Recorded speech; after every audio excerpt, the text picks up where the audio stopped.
Marrying my husband was my choice. So even if it was a poor judgment, the responsibility is mine.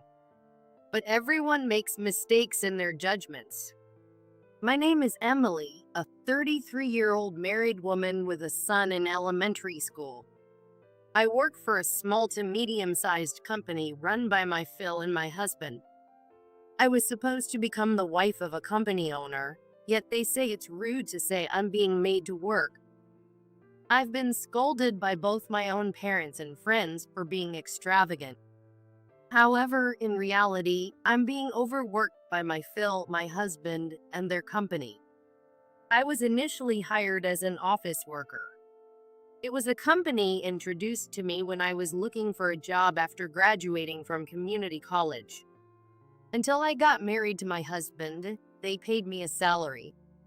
But after I married, wished by my Phil and my husband to please become RDL, I was made to work without pay. Being a small company, most of the employees are either relatives of my Phil or friends of my husband, so there were many connections. I am entrusted with a multitude of tasks from office management to accounting and general affairs. I was also in charge of cleaning due to cost-cutting measures. Among the staff, James, a veteran, taught me. James is a distant relative of my Phil, but a kind person who helps me with my strenuous work. I'm sorry I didn't tell you. You are desired as a bride, as a free laborer, just like the lady. The lady refers to my mill. She was an elegant and gentle woman, one of my few allies. According to James, my mill was my Phil's cousin. Their parents arranged their marriage, but my mill was in a much more difficult position than I am. My son Robert is kind and worries about his mother's hard life. However, my husband, her son, was a carbon copy of my Phil. Arrogant and domineering, he never cared about his struggling mother. A man who doesn't take care of his own mother wouldn't take care of his wife either. In this company and at home, such justice prevailed. My mill was very kind to me. She helped me, chased by household chores and work. My Phil and my husband dumped heavy workloads on me and left the housework to me as well. When I was tired from work and served store-bought ready meals, they exploded in anger. Emily is tired. I'll help, my mill would say. But it was useless. A DIL should naturally dedicate herself to her husband's family. You, stay out of it. My mill tried her best to help me, but there was a limit. My husband lost interest in me when our son was born. He would be absent from home for days at a time, his whereabouts unknown. My Phil did the same. Yet, they berated my mill and me as useless. A woman who can only bear one child is useless. Robert doesn't look cute. He looks just like Emily. Is he really my child? They don't realize how much their words can hurt others. I have been deeply hurt in my dignity by my Phil and my husband. I've been overloaded with various tasks since I got married, and my fatigue was at its limit. Thanks to my mill's support, I somehow managed not to collapse from overwork. Since I wasn't paid a salary, I couldn't even afford to buy clothes or get my hair done. My mill secretly gave me some money. She also shared some of her limited clothes and jewelry with me.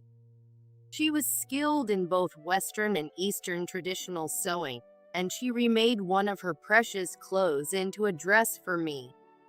I can only do so much. I'm sorry, she would say. The clothes she made with love were very beautiful. More than anything, I was happy with her warm feelings. Thank you, Mary, even though it was your precious clothes. As I cried and thanked her, Mary smiled at me. She had attended a sewing school during her youth, so she was skilled at needlework. Mary confided in me that she never wanted to marry my Phil John. Being his cousin, she had always known his arrogant nature. But since the marriage was arranged by their parents, she had no way to oppose it. After marrying into the family, she was treated poorly and was unhappy. Even during her pregnancy, Mary was overworked by John. My fate was exactly the same. I was forced to work up until the last month of my pregnancy, and it would have been dangerous for both me and my child if Mary hadn't helped me.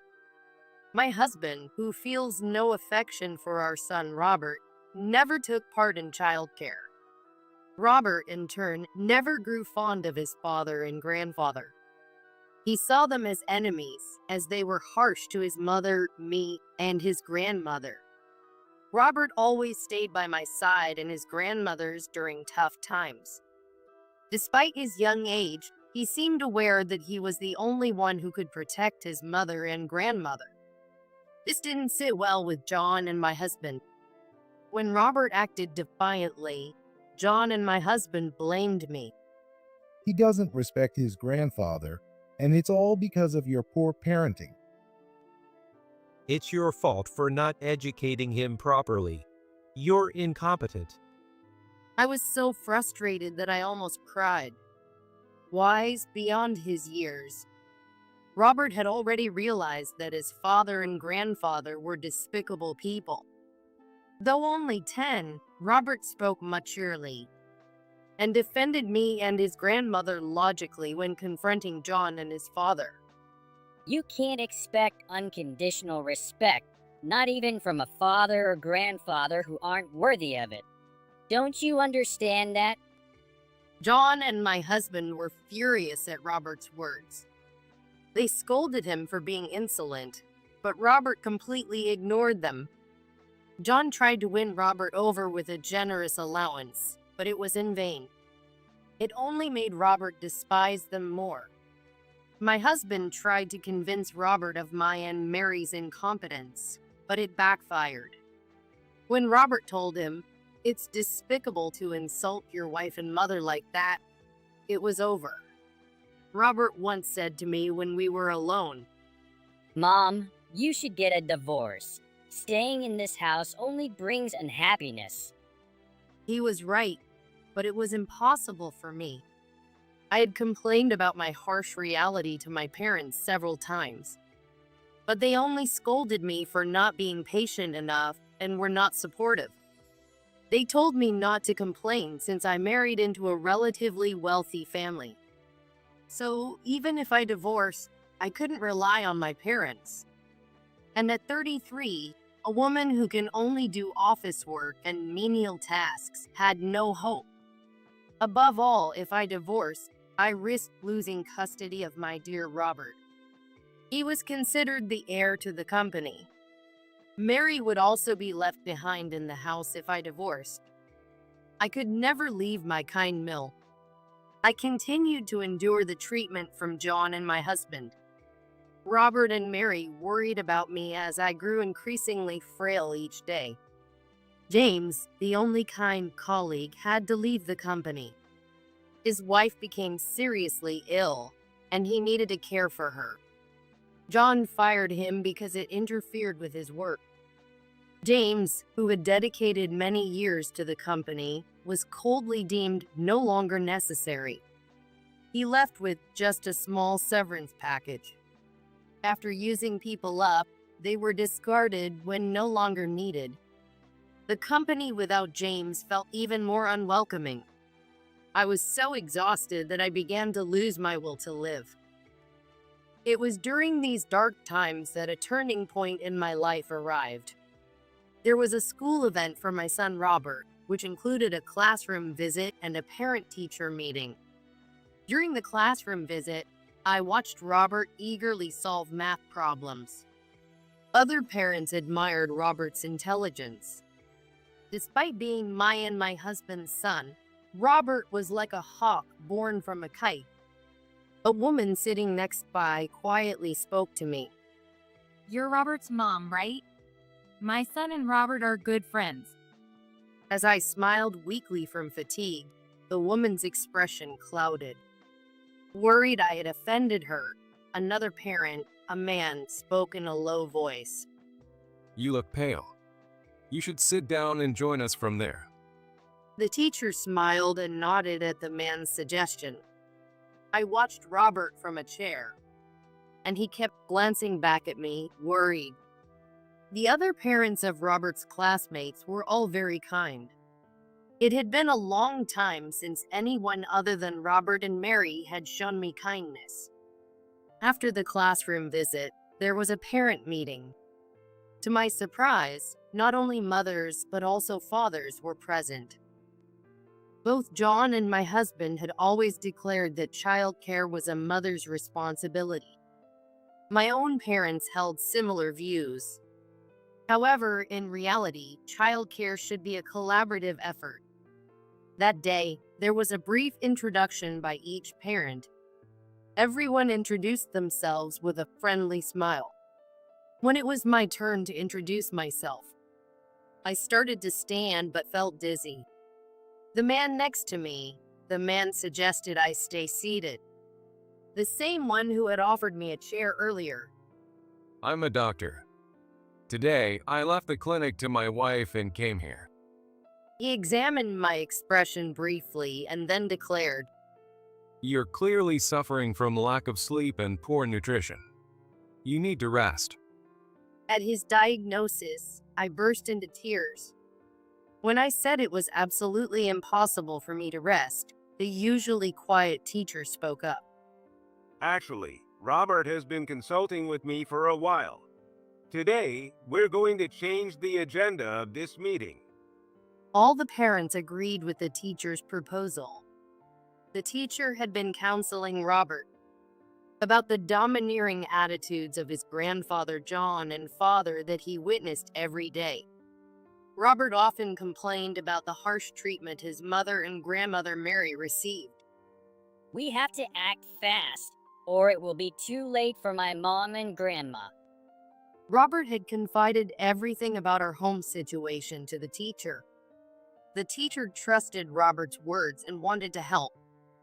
However, a teacher could not carelessly intervene in family issues. But seeing my current state, the teacher decided immediate action was necessary. I'm sorry to intervene in your family matters, but Robert is asking for help. We cannot ignore a situation that threatens the well-being of a child. The parents supported the teacher's firm stance. The doctor then spoke on behalf of the group, asking me, Please tell us what you can about your struggles. There's definitely something we all can do to help. I slowly began to share the painful realities of my marriage. The unpaid work at the company, the demand for perfect housekeeping, and being berated whenever I took a rest. I honestly spoke about the harsh reality that only Robert and Mary were on my side, and that I couldn't rely on my own parents. The teacher and the other parents were speechless at the unexpected severity of my situation. Tears came as I explained, and a woman nearby handed me a handkerchief. It was the same woman who had told me her son was good friends with Robert. As I cried, she gently patted my back, but spoke firmly. You've endured a lot, but crying alone won't solve this. What do you want to do, Robert's mom? Please tell us what you really think. Moved by her question, I spoke through my tears. I want a divorce. I can't stand this anymore. Living like this is unbearable. I want to take Robert and Mary and leave this house, I exclaimed. Then, the woman quietly nodded and pulled a business card from her purse. It was a card from a law firm. She and her husband worked as lawyers. Her son, having noticed Robert's situation, had discussed it with his parents. His friends sensed that Robert's home life was not good. You can consult us via email if that suits you. We'll teach you how to keep it hidden from your husband. Our help is free of charge. It's just me being nosy, she declared with a bright smile. The other parents watching also cheered me up. With Robert's help, I had gained a lot of supporters. To not worry my son further, I decided to pursue a divorce. From then on, I slowly started preparing for the divorce. When I told Robert, he said he would come with me.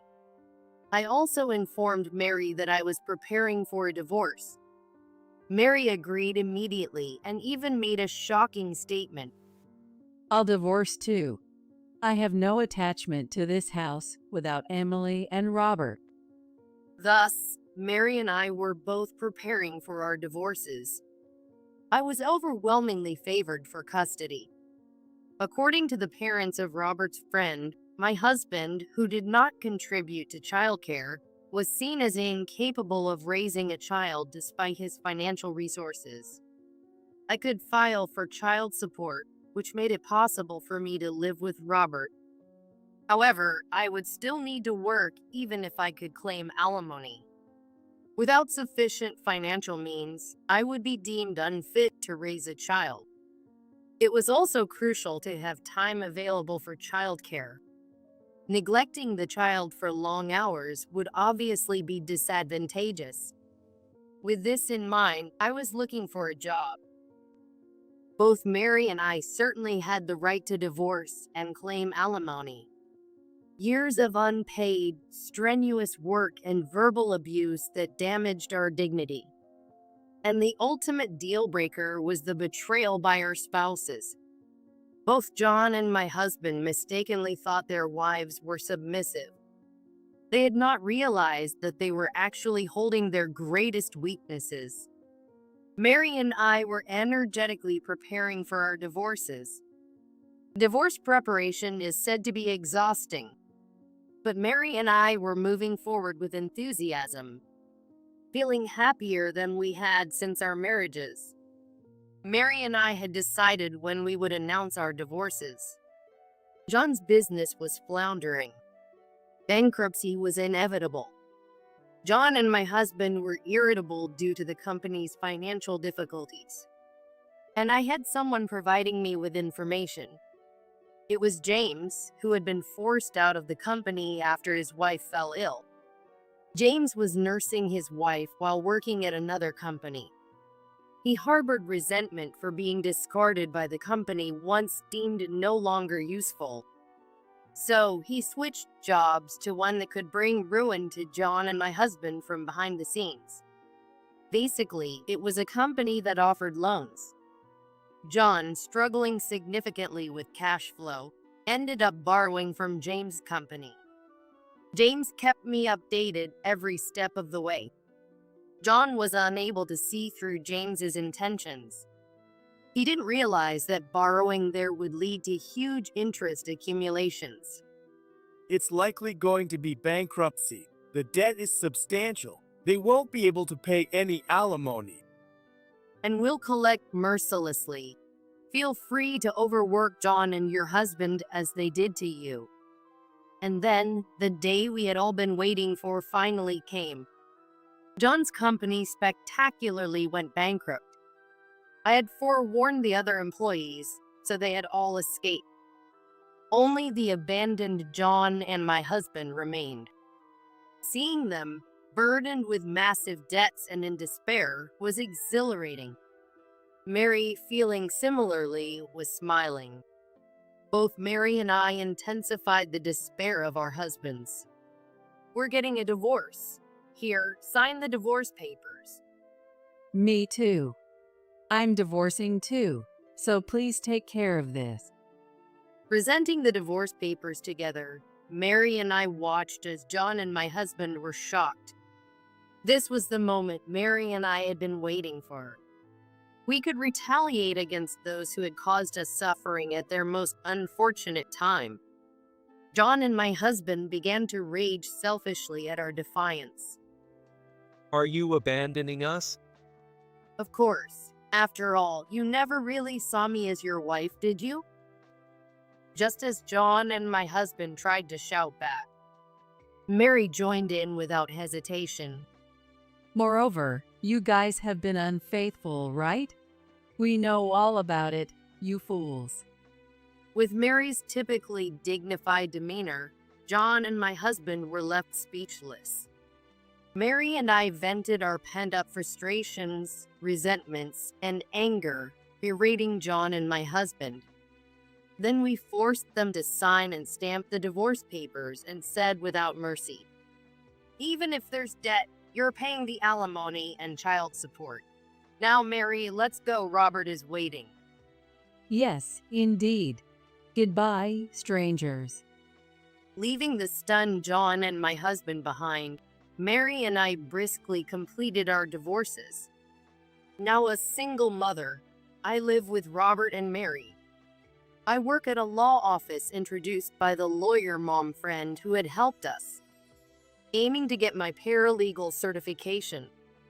As I work full-time, Mary helps with the household and childcare. Not only that, but she also puts her sewing skills to work at home. Her clothing alterations are highly popular. Robert has been doing well since the divorce. He plays happily with his friends. After the divorce, my parents apologized. They were sorry for not recognizing my difficult situation. They suggested I move back home, but I refused. I no longer considered my parents as allies. Life is more enjoyable living with Robert and Mary. I realized that parents are not necessarily allies. It's best not to have expectations. Those who truly reached out to help, aside from Robert and Mary, were not my relatives. Robert's teacher and the other parents. People who could have ignored me actively chose to help me. If it weren't for their efforts, Mary and I would still be in a harsh situation. I am truly grateful from the bottom of my heart. John and my husband have been demanded to repay their debts. James is actively collecting the payments, ensuring that the alimony and child support are paid without issues. On a day off from work, I had tea with a few parents from Robert's class. One of the moms shared. John had collapsed under the stress of his debts. My husband had planned to flee and put an end to his debts, but was stopped. Thanks to James, he is now working hard labor on a large ship. I don't know exactly what he does, but I thought he could work as much as he likes. And I hoped John would suffer as much as possible. When I returned home and told Mary about John and my husband's situation, she laughed without reservation. I'm looking forward to the next alimony payment.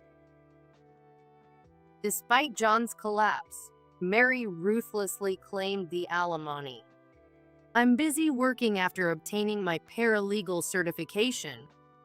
Robert told me he thinks I'm cool. John is exhausted and has expressed a desire to see his grandson.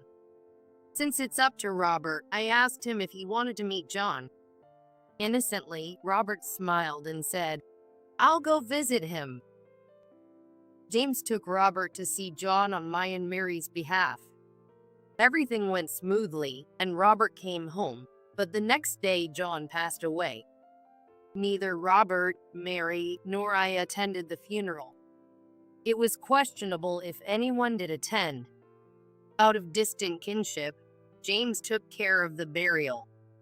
When I called to thank him, James kindly responded, Thanks to you, my wife is settling down too. Sorry for any trouble. When I replied that it was great to hear, James chuckled. He praised Robert for being the best for visiting John. I believe gentle Robert had cheered up his bedridden grandfather. John must have been content to see his grandson's kind face at the end. Mary and I had believed this for years. However, when Robert entered high school, the truth came out. James had kept it a secret. There was no direct evidence linking Robert to John's death. Robert is a bright and caring boy, deeply cherishing Mary and me. But he had punished John, who had mistreated us. Of course, not physically, but psychologically. With a smile, Robert had plunged John into despair. Robert innocently joked with a smile. Dad's ship has capsized. even though it was a complete lie and my husband was still paying off his debts on that ship. I scolded Robert for lying, a lesson that took years to impart. Robert swore never to do it again. He adhered to Mary's and my instruction and never again told a devastating lie. However, he absolutely refused to meet his father again. The greatest misfortune for my husband was more severe than the divorce or the debts.